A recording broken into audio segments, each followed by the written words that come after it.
Olá, colegas da Educação de Minas Gerais. Sou Paulo Vinícius e estamos começando uma aula voltada para as competências socioemocionais.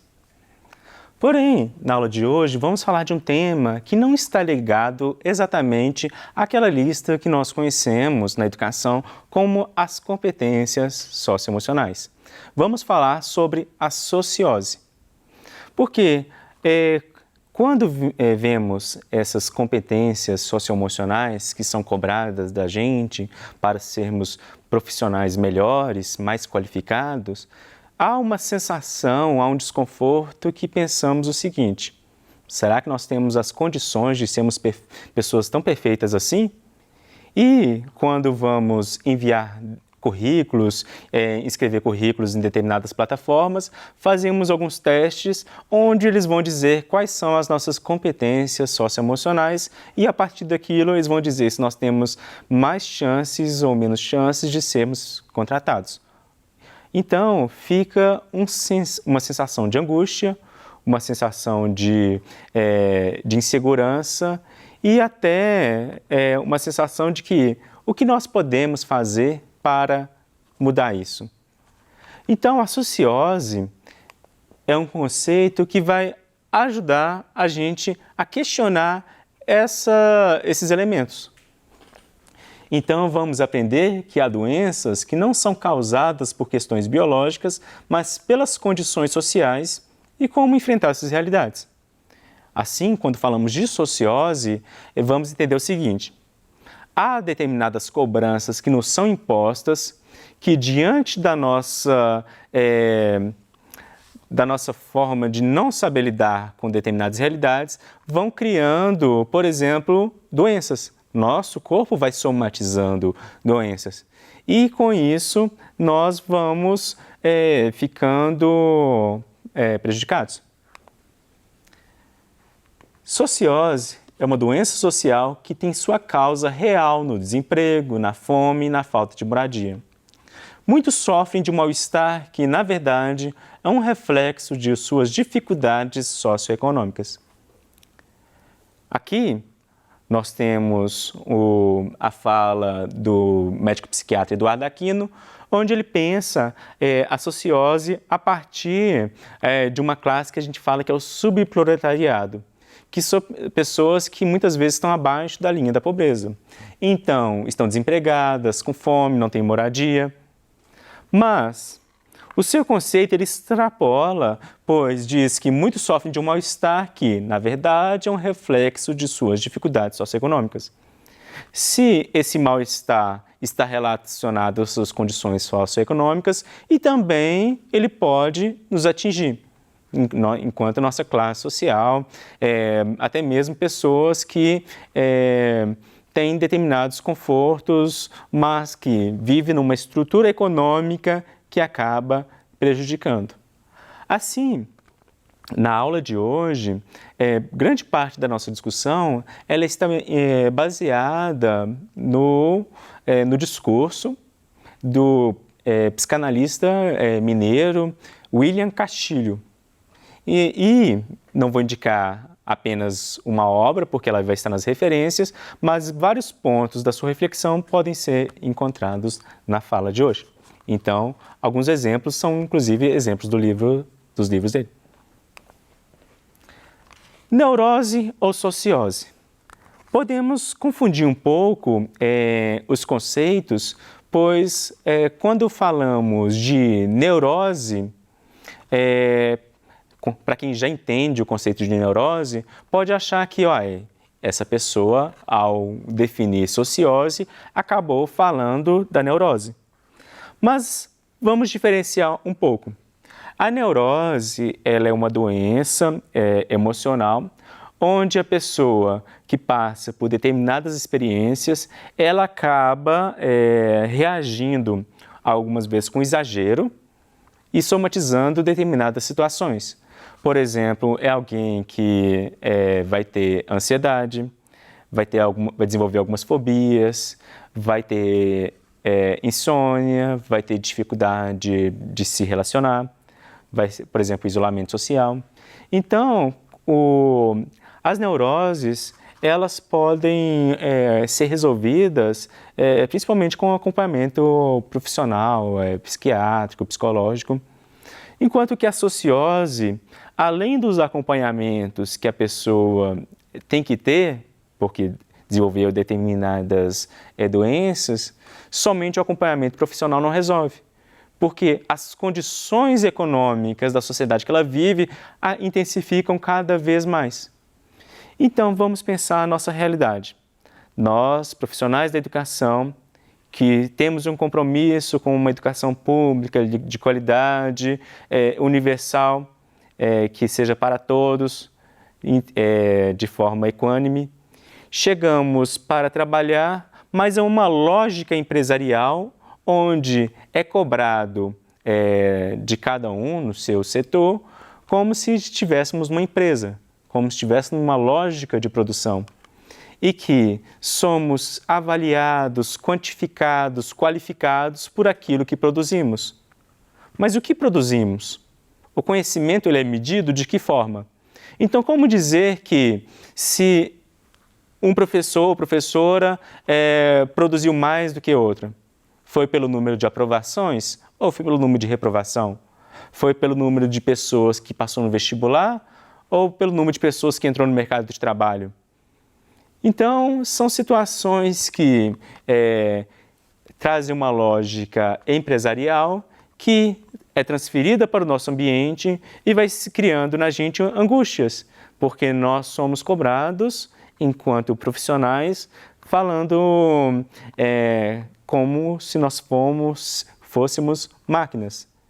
E para os colegas de física que vão me ajudar a lembrar que dizem que uma máquina a vapor, ela nunca consegue produzir 100% da sua capacidade. Então, por que nós, enquanto seres humanos, daríamos conta de 100%, não sendo máquinas, né? Então, aqui nós vamos refletir em cima disso. A sociedade capitalista, ela tem uma parcela, ou grande parcela, de responsabilidade nisso. De que forma? Nós somos trabalhadores, nosso foco para além das nossas convicções pessoais de estar no ambiente de ensino, é ter um rendimento, ter dinheiro. E, diante do sistema de ensino, nós não trabalhamos com a lógica do lucro. Mas a sociedade capitalista, ela prega o lucro. Então, como ser profissional que é cobrado o lucro, ou seja, produzir dinheiro em cima de dinheiro, sendo que a nossa realidade não é essa. E o sistema capitalista, ele só valoriza o enriquecimento. E a educação, ela não tem o mesmo tratamento aqui. Então, acaba que ficamos alheios a essa realidade. Mas, institucionalmente, estamos inseridos na mesma lógica.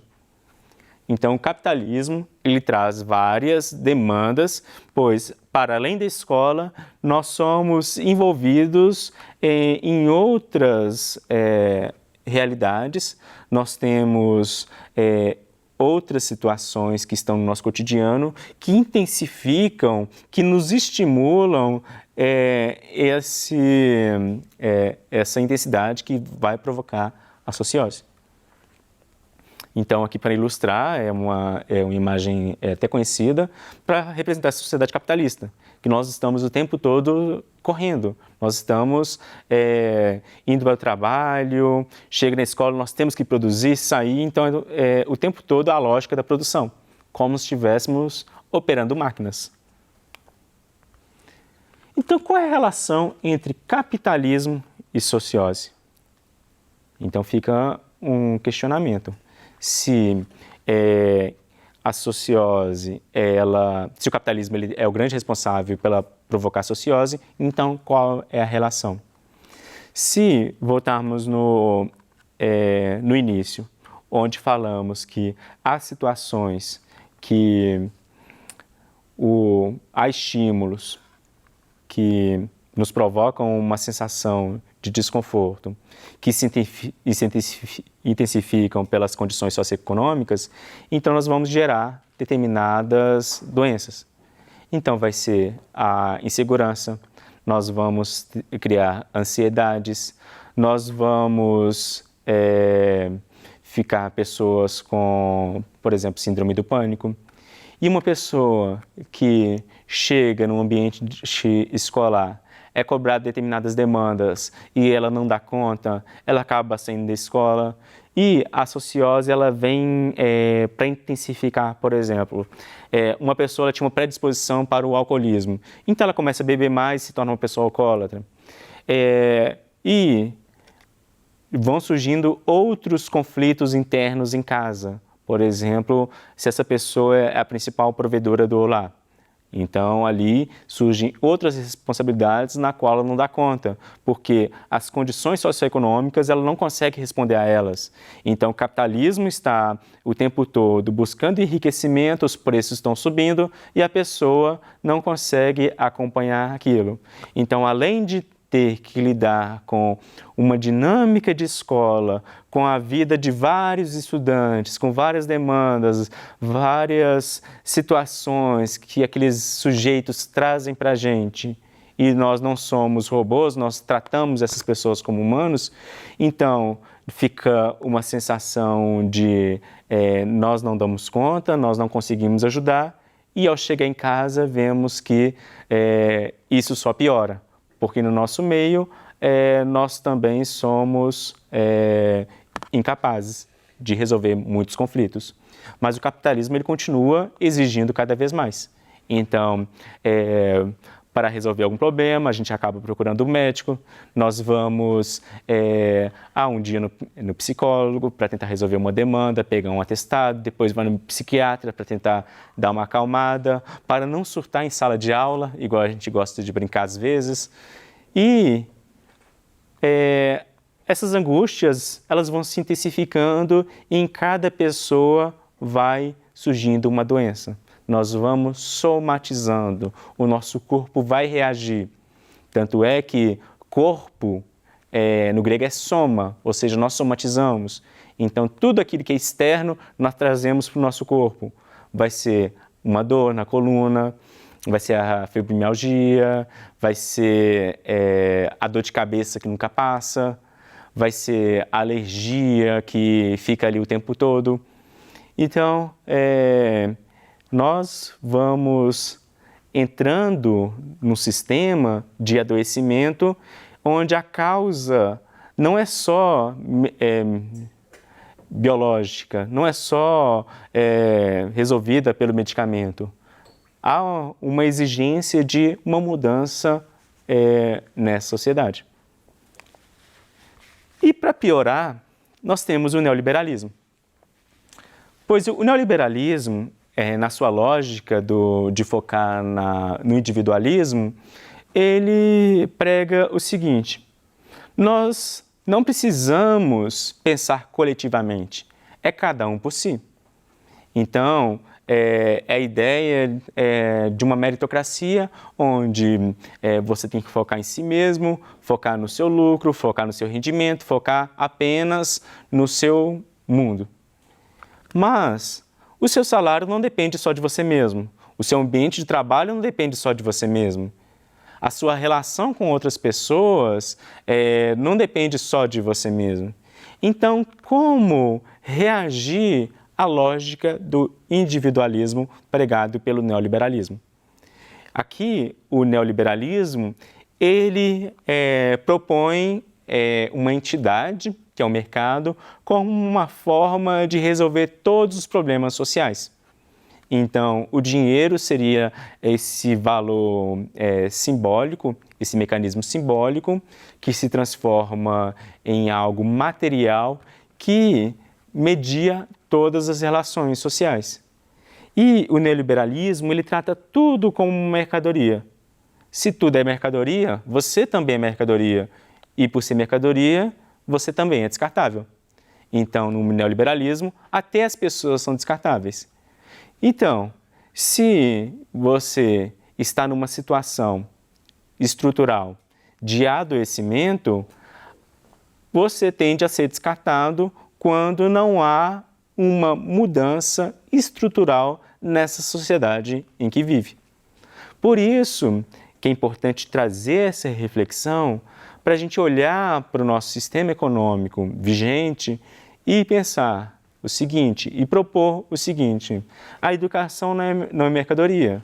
E nós, enquanto profissionais da educação, nós temos que ensinar nossos estudantes que o mundo que eles têm que construir é um mundo que não deve seguir essa lógica. Porque a lógica que vivemos é uma lógica de adoecimento. Então, diante desse desconforto estrutural, diante dessa situação que provoca várias doenças, principalmente intensificado pelo neoliberalismo, ou seja, nós sofremos de capitalismo, há alternativas que têm tentado integrar, por exemplo, trabalho e saúde. E diante dessa dinâmica, uma delas é a espiritualidade e saúde. Nós somos seres que têm várias características. Nós não somos só professores e professores, só pedagogos e pedagogas, estamos na direção da escola, ou inspetores, ou seja, nós não somos só aquilo que fazemos na nossa unidade de lotação. Nós somos sujeitos. Enquanto sujeitos, carregamos outras realidades, que é profissional, é psíquica, é cultural, social, e também carregamos uma dimensão espiritual, que não é apenas aquela institucional religiosa, mas uma forma de lidar com o mundo, com as pessoas, buscando uma leveza. Então aqui nós temos uma busca de uma dimensão humana que tenta resgatar uma qualidade de vida. Então cada pessoa tende a buscar alternativas em cada uma das realidades que a nossa sociedade pode oferecer. Alguns vão procurar nas próprias instituições religiosas, outros vão procurar em algumas experiências de meditação, outras pessoas vão buscar uma causa pela qual lutar. Então, a gente vê que alguns colegas que estão sempre de bem, lidam bem com as coisas, têm sempre uma causa, uma pauta social pela qual lutam e onde eles extravasam no sentido de gastar essa energia que está bloqueando a sua criatividade. Porque enquanto profissionais da educação, nós entramos por essa área baseado na nossa criatividade, no nosso desejo de mudar as coisas e tornar o mundo melhor. Então, nós temos muita energia e de repente ela foi bloqueada. Então vamos buscar uma forma de acabar com esses bloqueios e canalizar para melhorar a nossa vida. Não é simples, né? Porque não adianta somente entender que, olha, vivemos numa sociedade que favorece o adoecimento, isso é estrutural, o capitalismo não vai sumir de um dia para o outro.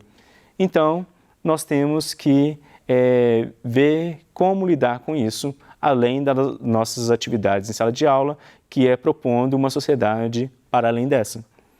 E como sugestão, cito o Viktor Frankl, que não está citado como indicação do professor William Castilho, que eu citei no início, mas que, diante de um conjunto de adversidades, no qual ele viveu nos campos de concentração da Alemanha nazista, ele conseguiu sobreviver e, por meio da sua experiência da logoterapia, ele fala da busca de sentido. Então, nós, enquanto seres humanos, temos que estar buscando sentido nas coisas que fazemos e sair dessa lógica mercadológica onde nós somos mercadorias e que, depois do prazo de validade, nós seremos descartados. Por isso, sugiro vocês a refletirem sobre a aula de hoje, entendendo que a sociose é o conjunto de doenças e sintomas que afetam trabalhadores baseados no contexto social que vivem e não como consequência das causas biológicas, porque várias coisas podem nos adoecer. e nos vemos no próximo momento. Obrigado.